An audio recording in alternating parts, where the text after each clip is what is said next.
And now, Pujya Atman Sri Swami Jyotirmayananda commences tonight's satsang with his Sanskrit peace chant. Om Purnamadaha Purnamidam Purnat Purnamudachyate Purnasya Purnamadaya Purnamevavasishyate. Om Shanti Shanti Shanti. We begin with mystic song by Sri Swami Lalitananda, played and sung by Sri Swami Umananda and Rajneesh.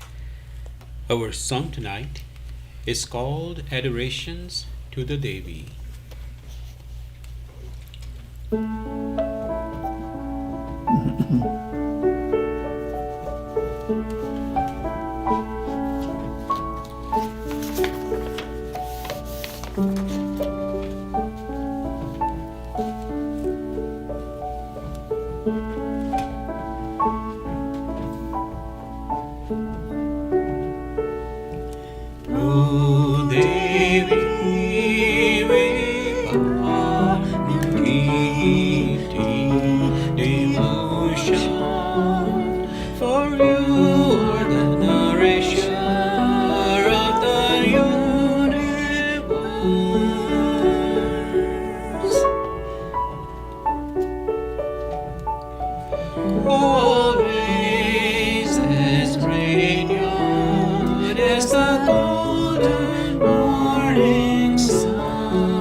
Adorations to the Supreme Compassionate Devi, who is incomparable in her power.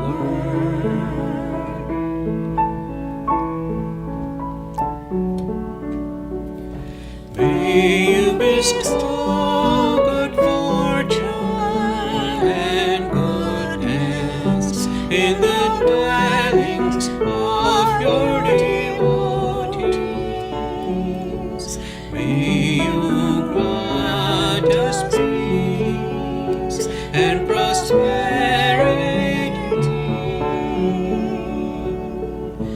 Namaste.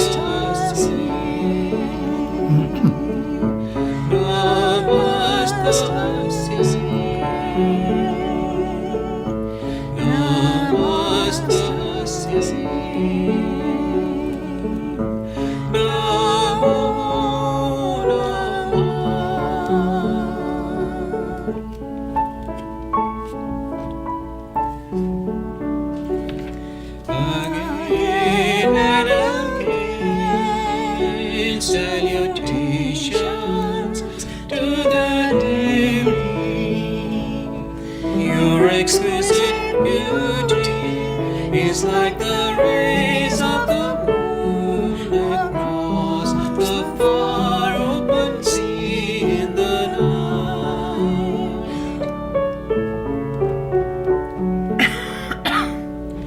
May you bring us joy and harmony.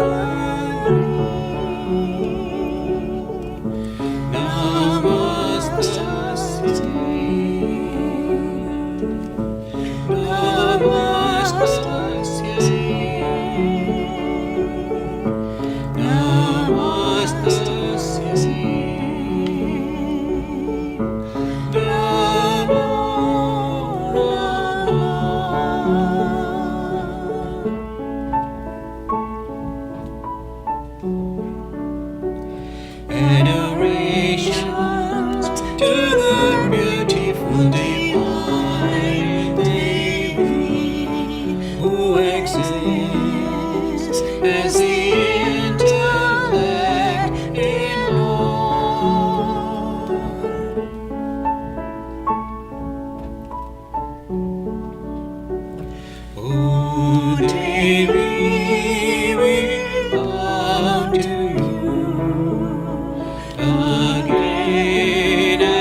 We are recording from the ashram of our revered Guru Pujya Atman Sri Swami Jyotirmayananda in Miami, Florida. Today is June the 22nd, 2021, Tuesday evening, and tonight Swamiji will be lecturing on the Yoga Vasistha. This is Series 2018, class number 346. And now Pujya Atman Sri Swami Jyotirmayananda. Om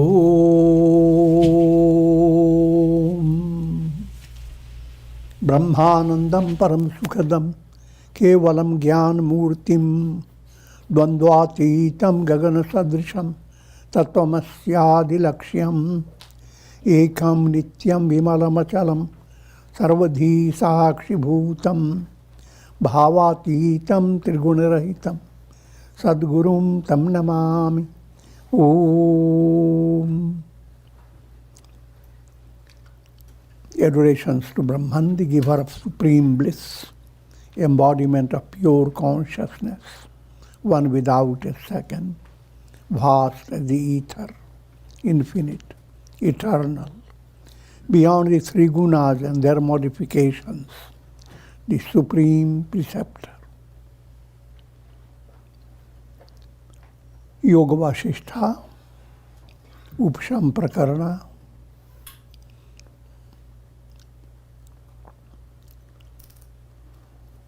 rather Nirvana Prakarana,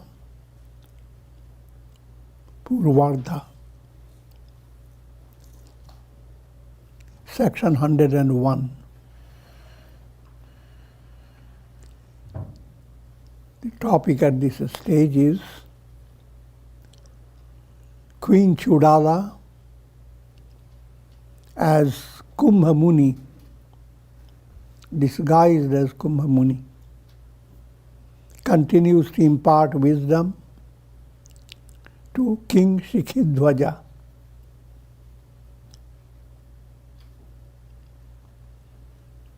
And Shikhidwaja is practically at the state of attaining enlightenment.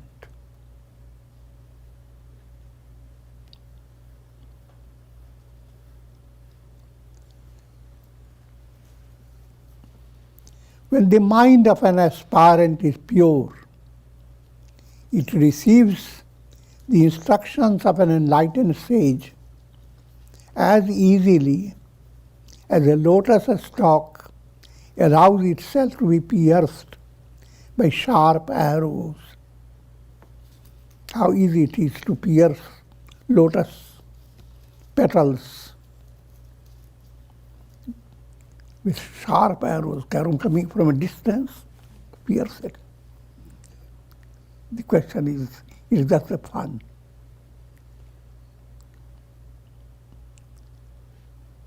In the same way,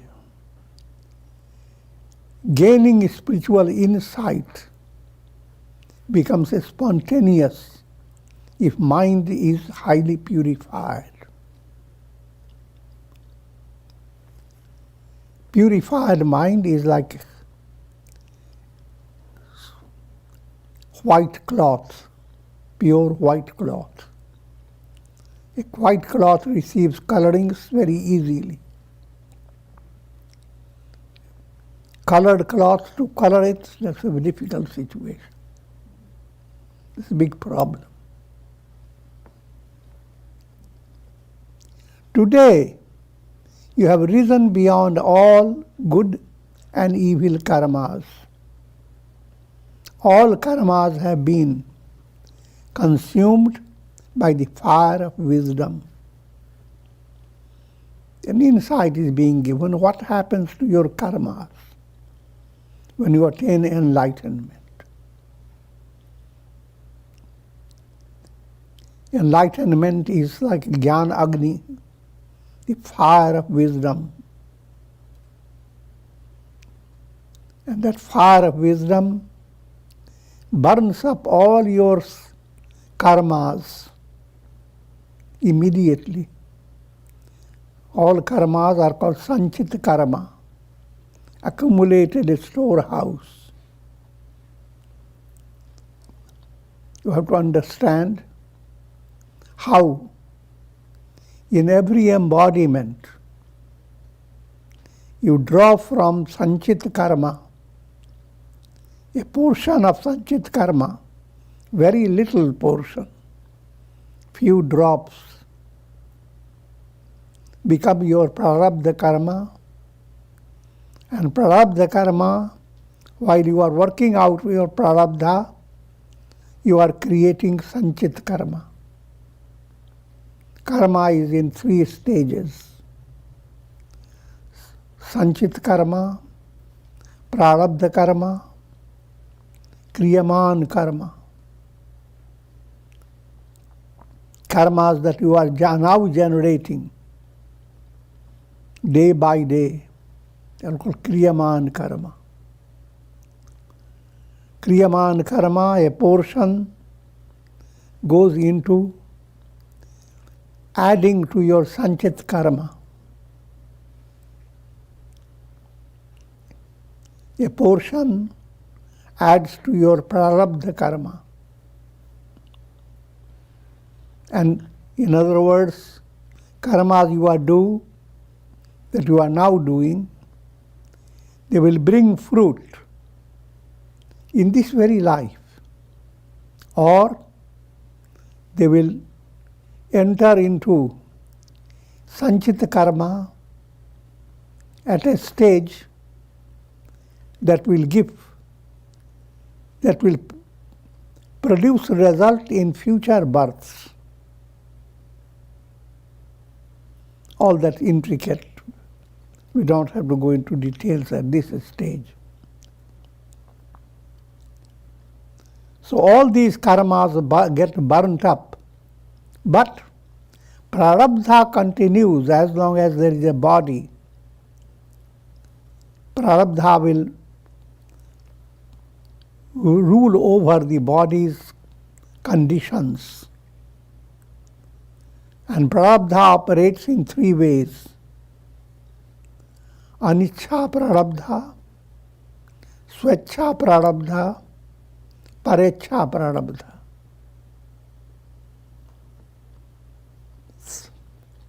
Some things happen according to your own wishes, then it's called Swecha Prarabdha. Things happen persuaded by others, or Parecha Prarabdha.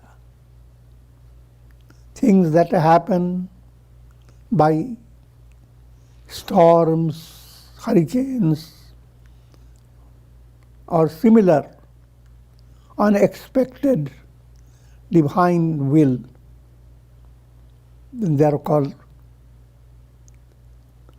Aniccha Prarabdha.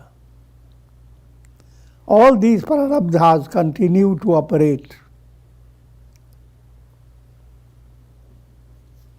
without affecting the status of enlightenment. Because no new karmas are being formed for future embodiment. As long as the mind continues to be a basis for egoistic desires, it continues to obstruct the vision of the self. As long as mind continues to maintain ahamta, the erroneous notion, I am the doer.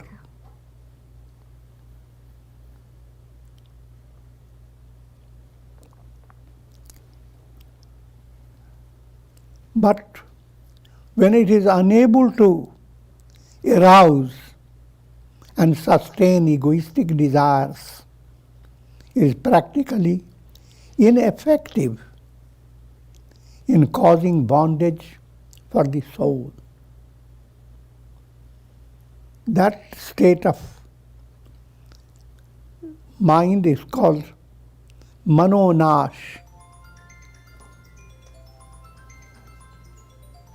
And manonash is in 2 stages, sarupanash, arupanash.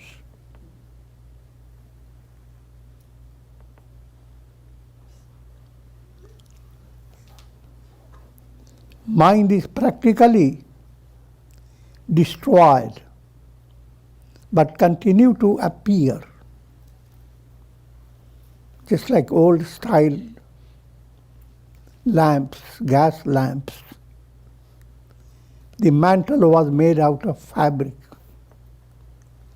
and when it burnt, the mantle remained just ashes, and yet they continue to shine. And later on, of course, it all dissolves completely. In other words, there is an appearance of your mind. And arupanash, that's same thing as videha mukti. The body is no longer there, so there is no role of the mind.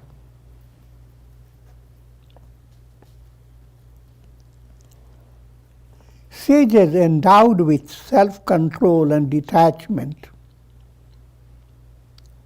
abide in the purified state of the mind.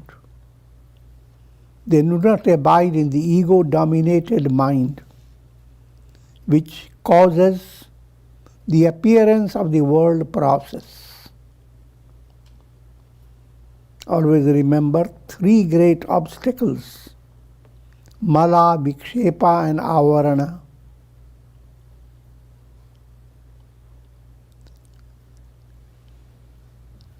When we say purified state, it relates to that state where mind is free of all these 3. Mala is gross impurities. Vikshepa caused by Krishna vasanas. Vasanas based upon ignorance, egoism, attachment, hatred, and fear of death.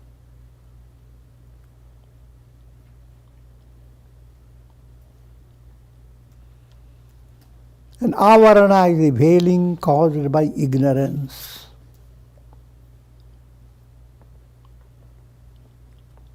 And an unenlightened mind is called mind, but an enlightened mind is called sattva.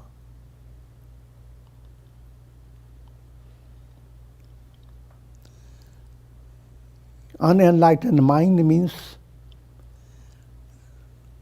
the limited mind continues to exist. Yoga chitta vritti nirodha. Yoga is that state where vrittis of the mind have been withdrawn. Vrittis of the mind play double role.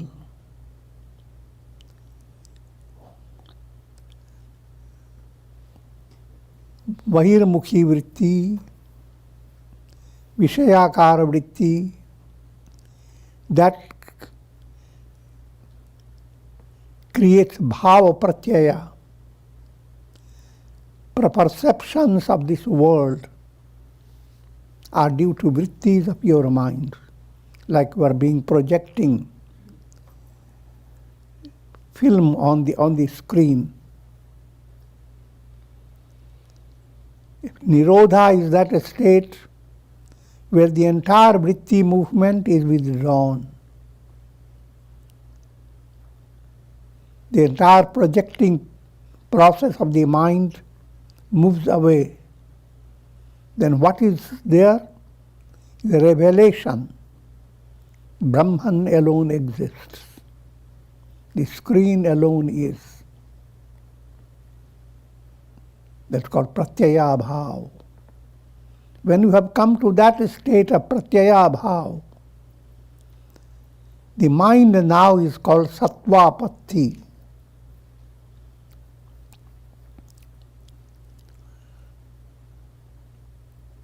simple way to understand, Sattvapatti is mind where Sattva has become the master. There is always three gunas that maintain your bhava pratyaya. Sattva, Rajas and Tamas. These gunas are interdependent. If that is so, like the story of Kumbhakarna, Tamas, Ravana, Rajas, Vibhishana, Sattva. In that demoniac set, even though Vibhishana was Sattva, he was assisting Kumbhakarna and Ravana. No need to go into deep stories, but just I'm giving you suggestion. Sattva is Malina Sattva,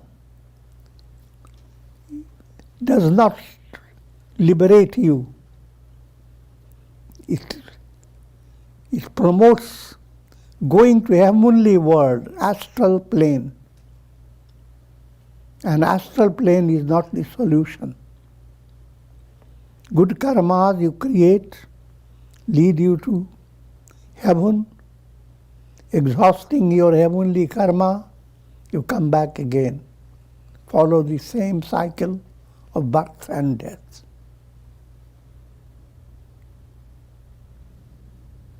But when Sattva dominates the three gunas, of the three gunas, when Sattva becomes dominating, then it's called Sattva. Sattva is highlighted, so it's just named as Sattvapatti. The whole mental process is dominated by Sattva. That's the goal of life. In simple terms, in sadhana, continue to enhance Sattva within your personality. And how can you do that? If you turn your attention to the practice of virtuous qualities, especially the gatekeepers, Shama, Dhamma,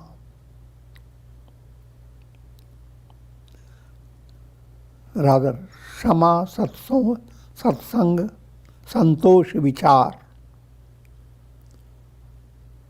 Shama, serenity, Santosh, contentment, Satsang, good association, Vichar, inquiry. If you are allowing these four profound sources of all virtues, all the Daivi Sampat, divine wealth will come to you. And that type of virtuous set will not hold you in celestial plane, in astral plane. Astral plane will become your slave. Heaven will welcome you in order to let you go beyond heaven, the absolute state of moksha, liberation.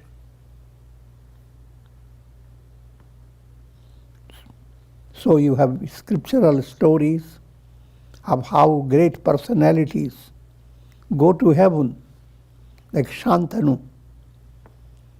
Instead of falling in love with heavenly apsaras, he falls in love with Ganga Devi, Jnana Shakti.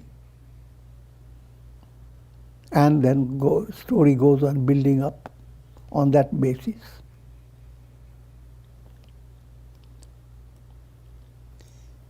Sages endowed with self-control and detachment abide in the purified state of the mind.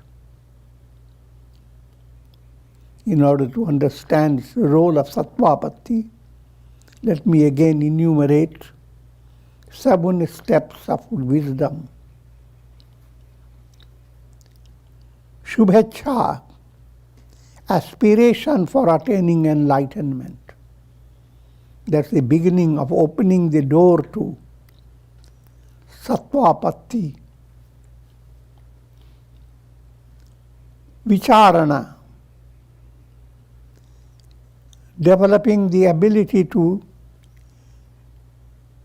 have a witnessing attitude towards your mind, towards your whole personality, and thereby vichar, who am I? That's called vicharana movement.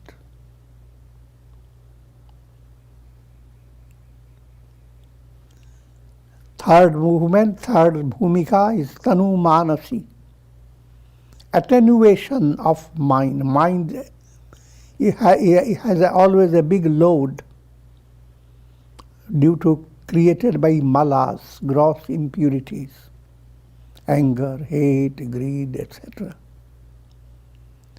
But now that load begins to shift. Malas are being sublimated. So now you are holding your mind as if it is a light, something very easy to hold. Like a whole bag of cotton fiber. Looks very big, but it has no load. That is, when it has come to that, now opens the door to Sattvapatti. All those virtuous qualities that used to shake, they rise and fall, they increase and decrease, they wax and wane. Those virtuous qualities will not shake no matter what happens.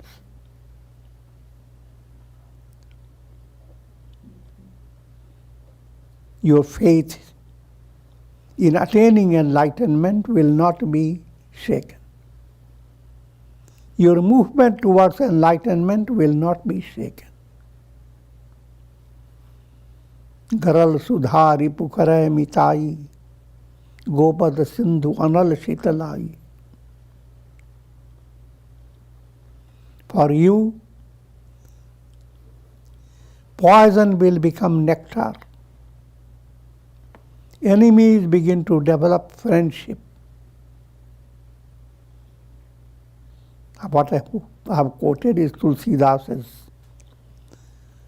from Tulsidasa's Ramayana.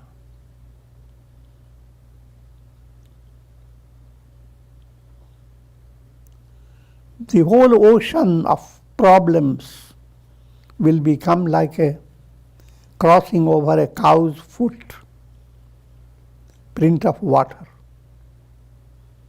and so forth.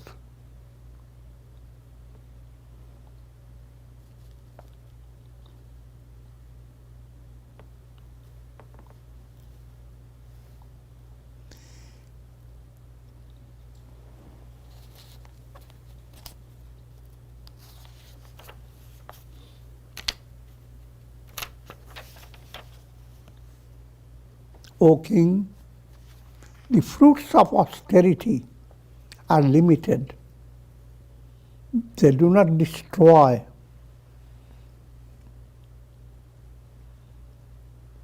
The very root of misery. But the fruit of wisdom is unlimited and eternal. It causes a cessation of pain.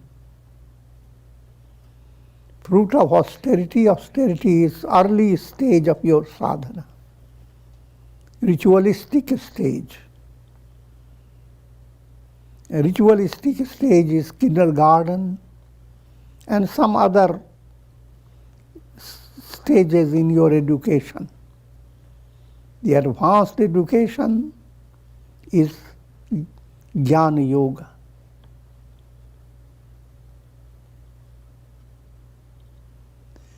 As long as one does not possess gold, so long he must run after brass. In the same way, as long as one has not developed spiritual aspiration for self-realization, one must continue to run after ritualistic actions.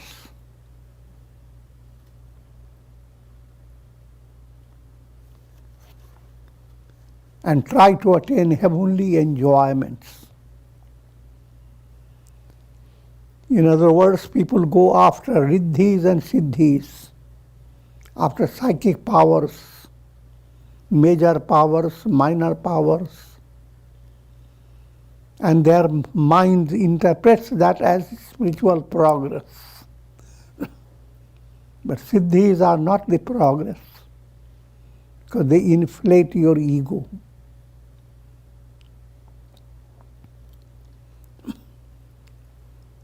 And that which makes your ego inflated is a great obstacle to enlightenment.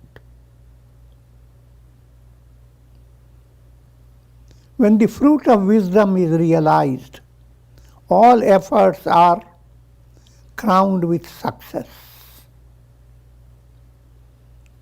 Real success in every effort is that which is paving the way to enlightenment. So as I was just brought this topic of 7 steps, let me give the names of all the 7 steps. Shubhecha, Vicharana, Tanumanasi, Sattvapatti. After Sattvapatti comes Asamsakti, the practice of detachment that used to have stress and effort, now it is effortless. Asamsakti. All experiences go on in your life, but you are ever aware of your essential identity.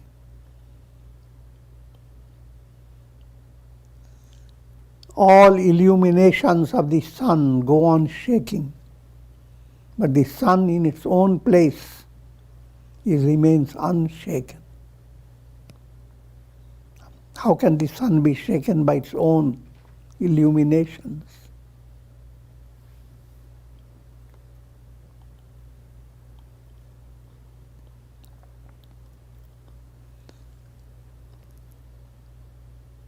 And other Asamsakti leads you to Padartha Bhavana. All worldly experiences led by conditioned mind. Even the idea you possess, intellect, ego, senses, pranas, all that multiplicity of experience is called Padartha, matter. Padartha means matter. All this creates bhava-vyadhi, disease of the world process. And that's what matters most for every individual. The disease, there is pain in your life. If you have understood it, now you are understanding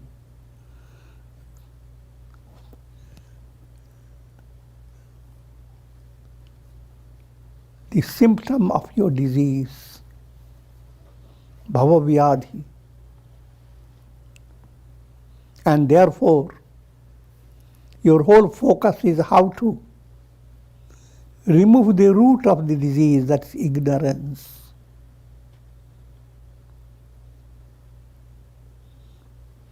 In brief, in padartha bhavana,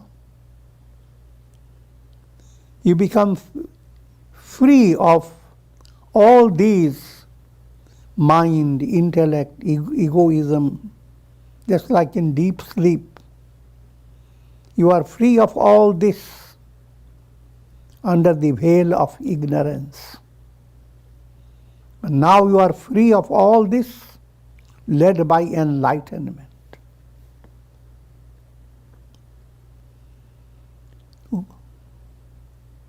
And padartha bhavana leads you to turiya, transcendental state.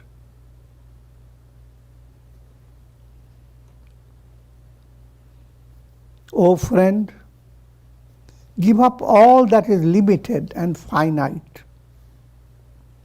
Seek that ocean of the self, compared to which all worldly achievements are like tiny drops. Attaining enlightenment is bhuma, attaining infinite bliss. Going after worldly attainment, that's called alapam. They are like dewdrops, even not drop of reality, but illusion. No matter how big is your progress, if your mind is not keen to attain enlightenment, you can gain kingship, you can be a monarch, you can be a great president, you can be most powerful in the world. But will you be the same personality in your next life? In next life you can be a miserable wretch based on your karma. In next life you can be even an animal. You can be a bird.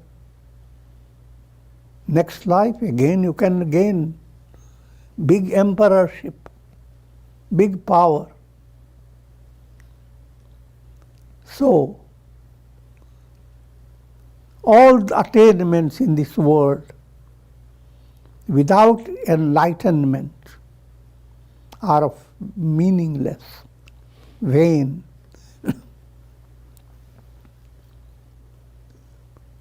In this world, all miseries that arise are due to the distractions of the mind. For one who possesses a mind that is undistracted, these are the points for attaining absolute fulfillment of your life. Param Tripti, how to control distractions, vikshepa.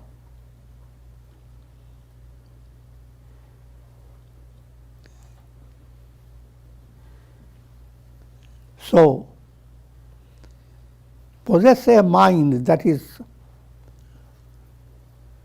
undistracted, peaceful, shant, sturdy, means firm in all challenging situations, tranquil, unagitated, and calm.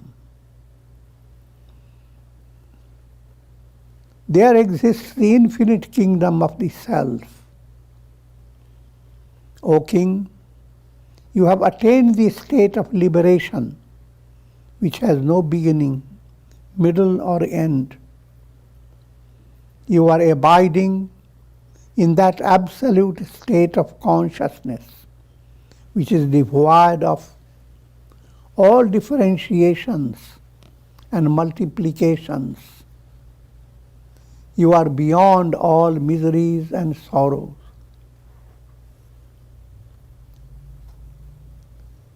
Section 102. Kumbha Muni disappears, leaving the king in a profound state of samadhi. Kumbha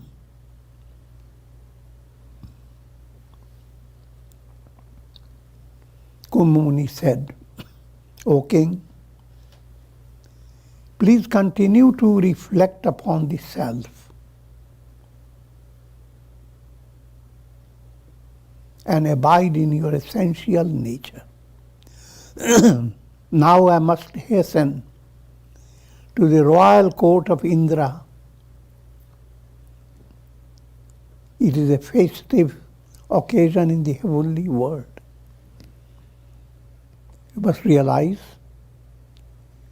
Kumbha Muni is still maintaining the lie about her identity.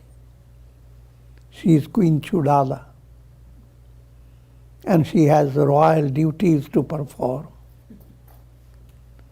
Now she wants to go back and settle the royal matters and then come back for him. But instead of telling exactly what she has to do, she tells the same mystic lie that she is needed in the heavenly court of Indra.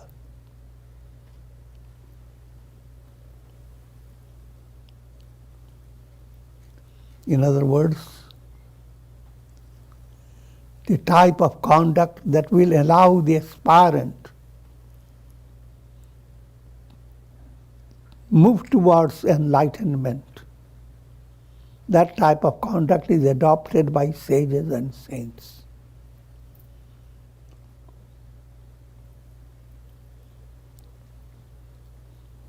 Any conduct we adopt is ultimately a form of Leela, a magic show.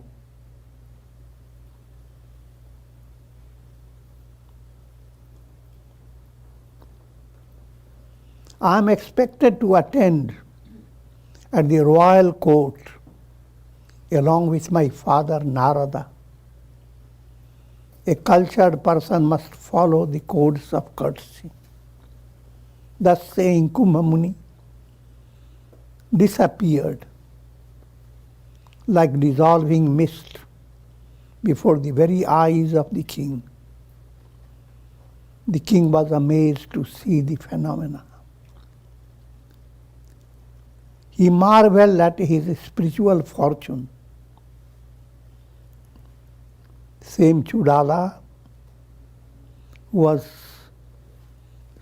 so enlightened, but Shikhidwaja had no inspiration through her when he was not qualified.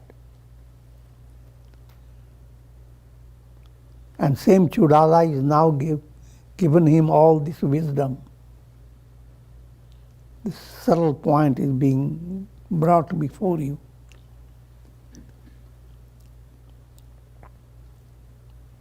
In the same satsanga setting, one who is qualified gains immense inspiration. Another person full of perspiration and goes on looking for where else can I go. This does not give me liberation. I must gain power.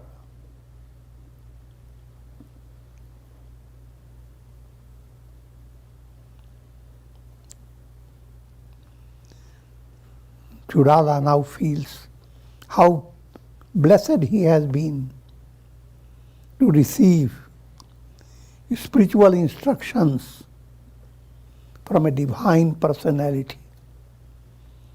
Of all pure people, Narada's own son. And he reflected upon the instructions that he had received. In the course of his reflections, the king entered into the profundities of Nirvikalp Samadhi. his body became steady like a statue. Here samadhi is being mentioned as a means, not sahaj samadhi. As long as you are practicing it, practice stage. In practice stage, an aspirant passes through a state of keeping the whole body and mind in a static state, like a rock, as if we have turned it to a painted picture in deep meditation. And that has its purpose.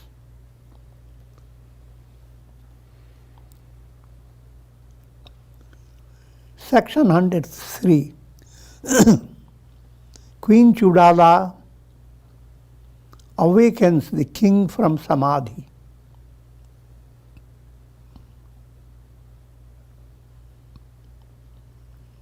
While King Shikhidwaja enjoyed deep samadhi, Queen Chudala flew to her royal city and engaged herself in the performance of her royal duties.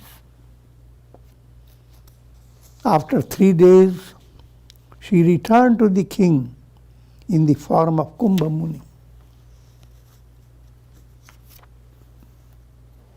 Desirous of awakening him,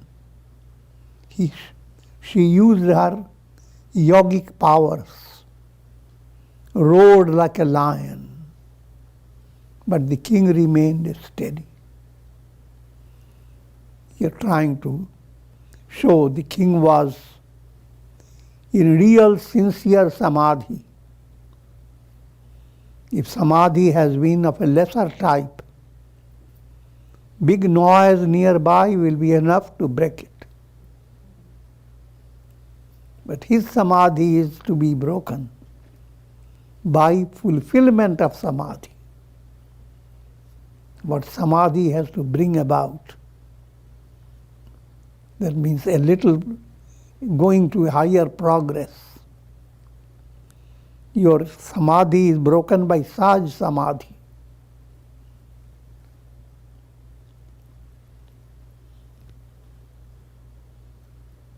And Chudala or Kumbha Muni didn't have any other choice now. She realized the subtle way of awakening Shikhidwaja. With her subtle vision, she found that the king was backed up by prarabdha karma. Therefore, he was destined to come back to a normal state of consciousness. She entered into the subtle body of the king, just as a bird would enter its nest. And she sang the songs of Samaveda.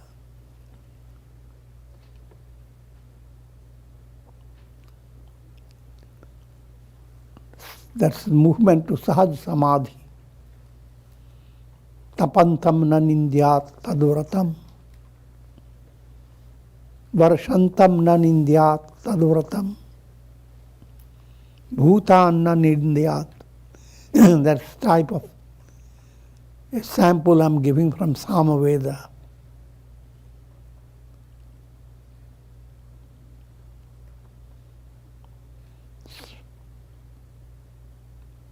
Sarvam ahamai amiti upasita. All this is I am. It is that type of enlightenment that breaks your lower samadhi, or call it higher, whichever way. Practice of samadhi that makes your body completely static. Now, don't listen to that.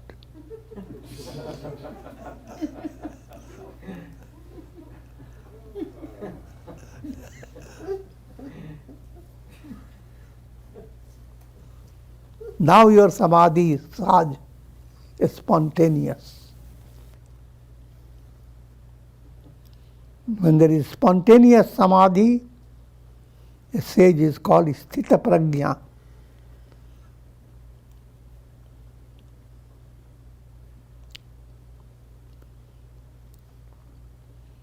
And that state is the state of melody. As long as you don't have that state, there is some malady in your personality. King Shikhidwaja Swatha's purified chitta vibrated with the song. And as a result of this, he came back to normal consciousness. He was immensely delighted to see Chudala in the form of Kumbha Muni. He offered flowers at the feet of his Guru, Kumbha Muni. And with this I will be concluding for now.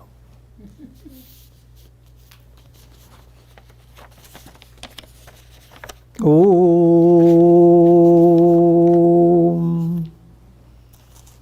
Om.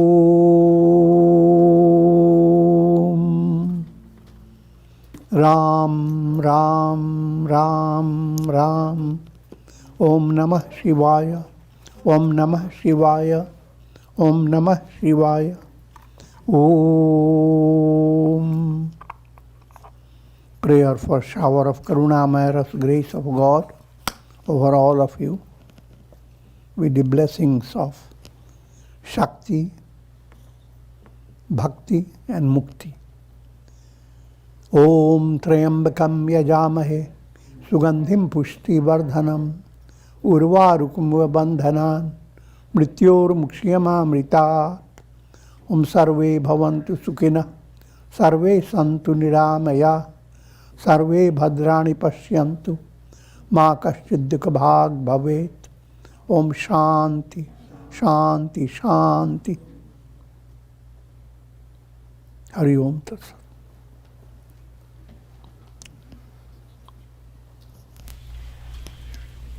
And we conclude for tonight.